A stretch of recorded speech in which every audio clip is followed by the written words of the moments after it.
Let's check the scoreboard while we're at it. So the SEC is 0 for 3 against the XRP community, Ripple, and the executives, Brad and Chris. Yesterday, the news came out that the SEC surrendered the case against Brad and Chris for aiding and abetting. Ridiculous on its premise, and they knew that they never had a case, but they did it anyways. They had to stall up the incumbents.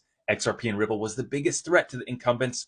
That's why the lawsuit got filed nearly 3 years ago today. So 3 years later, $200 million spent in legal fees. And what did it get the SEC? A big fat goose egg. The first loss was served up on July 13th when Judge Torres ruled that XRP in and of itself was not a security.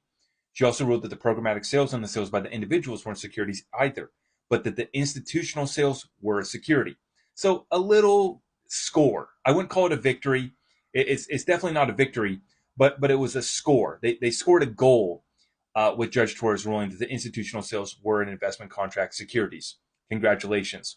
But then the SEC wasn't done. They filed for the interlocutory appeal, which was then denied by Judge Torres. So that was the second L that Gary Gensler and the SEC took.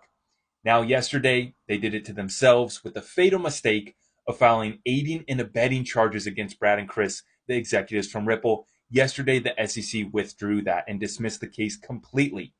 Now we get to see a final loss served up to the SEC, and that is going to come in the form of the settlement. So all that's left to determine is, the damage is done basically with Ripple's institutional sales. $700 million worth of institutional sales. Some of those were ODL. So now we're going to see a battle ensue, on how big of a fine Ripple will have to settle up here to get the SEC off their case. The other thing that I want to mention is that a lot of folks are talking about the appeal that's coming from the SEC. And that's why they dismissed this case against Brad and Chris, is so that they can get to an appeal faster. Well, the problem with doing the appeal and opening this case up once again is you're opening it back up to continue getting exposed by the XRP community. John Deaton saying that if this case had gone to trial, Brad most definitely would have called Bill Hinman to the stand. And this is what the SEC cannot have. This is why I believe that the case will be settled up. This is why I believe that they will not appeal, is because they know that if they keep pissing off the XRP community, we're going to stay over the target. Now we have the Ethereum whistleblower Stephen Narioff on the case as well. We are completely exposing the SEC and the other three other agencies that have really harmed not only the XRP community, but the American capital markets as a whole.